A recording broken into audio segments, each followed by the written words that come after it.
देखिए, हमारी सरकार हर चीज पर माइन्यूटली नजर बनाए हुए है।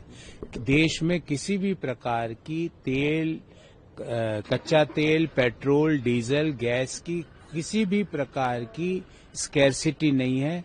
गैस के पर्याप्त भंडार देश में मौजूद है और देश के प्रधानमंत्री, विदेश मंत्री और सरकार के अन्य प्रतिनिधि मिडिल ईस्ट के राष्ट्रीय अध्यक्षों से लगातार संपर्क में है, क्योंकि हमारे देश के लाखों लोग मिडिल ईस्ट में काम करते हैं, उनकी सुरक्षा सर्वोच्च प्राथमिकता है। तो जिस तरह से जिस सेंसिटिविटी के तरीके से भारत सरकार इस पूरे एपिसोड को हैंडल कर रही है, उसका नतीजा ये हुआ है कि आज भारत लगातार ईरान के विदेश मंत्री और ईरान के लोगों के संपर्क में भी है, इजराइल के संपर्क में भी है। और भारत की ताकत का अंदाजा आप इस बात से लगाइए कि दुनिया का एकमात्र देश है जहां से स्ट्रेट ऑफ हॉर्मुज से जहाज निकल रहे हैं। बाकी सारे देशों के जहाज रुके हुए, पर जिन जहाजों पर तिरंगा लहरा रहा है वो स्ट्रेट ऑफ हॉर्मुज से निकल रहे हैं। ये भारत की विदेश नीति की, मोदी सरकार की नीतियों की ताकत है। लंबे समय तक सेवा देने वाले सरकार के प्रमुख बन गए हैं और एक बड़ी उपलब्धि के तौर पर देखिए, ये एक अभूतपूर्व क्षण है हर कार्यकर्ता के लिए, हर भारतीय के लिए, कि एक व्यक्ति इतने हम्बल बैकग्राउंड से उठ के भारत में सबसे ज्यादा लंबे समय तक रहने, सेवा देने वाला व्यक्ति बना। ये हम सब के लिए गर्व करने का क्षण है और ये एक आत्मविश्वास जगाता है कि सिर्फ एक परिवार में पैदा होना ही भारत का लीडरशिप की क्वालिटी नहीं होती। एक हम्बल बैकग्राउंड का व्यक्ति, जमीन से उठकर यहां तक पहुंचने वाला व्यक्ति, और इतने लंबे समय तक सारे तमाम रिकॉर्ड, सिक्किम के मुख्यमंत्री जी का आज रिकॉर्ड टूटा जो प्रधानमंत्री मोदी जी ने तोड़ा, कि इतने लंबे समय तक प्रधानमंत्री जी मोदी जी पहले गुजरात राज्य की, अब पूरे भारत की लगातार सेवा कर रहे हैं। और हम तो ईश्वर से प्रतिदिन ये प्रार्थना करते हैं कि 2047 का जो विकसित भारत का संकल्प प्रधानमंत्री जी ने देखा है वो प्रधानमंत्री जी के नेतृत्व में ही पूरा हो।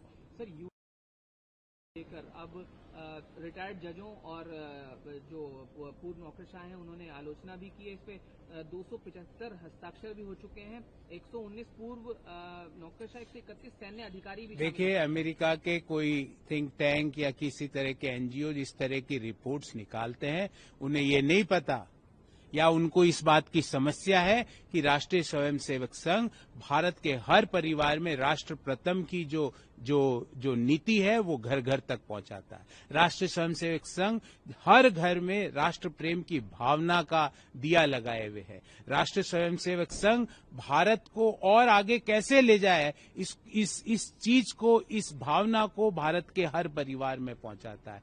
शायद इस थिंक टैंक की वही समस्या होगी, या जिन्होंने ये इस तरह की रिपोर्ट निकाली उनकी ये समस्या होगी, क्योंकि उनका एजेंडा भारत के विकास को रोकना होगा। लेकिन सर, विपक्ष का अगर बयान की बात है और वो कह रहे हैं कि उस सूची में जो हस्ताक्षर वाली है उसमें उनका भी रिकॉर्ड देखना चाहिए, कौन है वो, और महात्मा गांधी का भी जिक्र उन्होंने कर दिया। देखिए, मैं मनोज जी को कहूंगा, महात्मा गांधी होते तो परिवारवाद और वंशवाद की राजनीति करने वाली राजद पार्टी का पॉलिटिकल लाइसेंस ही खत्म करते। अगर महात्मा गांधी होते तो भ्रष्टाचार की राजनीति करने वाले, भैंसों का चारा खाने वाले, जॉब फॉर लैंड का स्कैम करने वाली राजनीतिक पार्टी का लाइसेंस ही बंद करते और मनोज झा सांसद भी नहीं बन पाते। तो महात्मा गांधी जी की बात मत कीजिए। आपके मुंह से और आपकी पार्टी के मुंह से गांधी जी का नाम शोभा नहीं देता, क्योंकि गांधी जी कभी भी परिवारवाद और वंशवाद की राजनीति को पनपाने वाले नहीं थे। उन्होंने अपने परिवार के लोगों को राजनीति में नहीं लाए,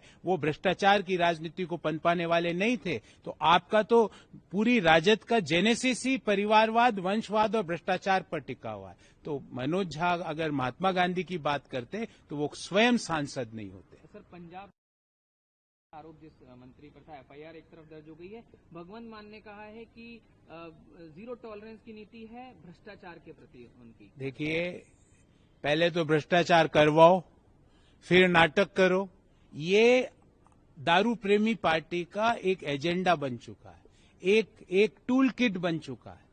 और आज पंजाब सरकार सिर्फ पंजाब में फिस्कल मिसमैनेजमेंट के लिए जानी जा रही है।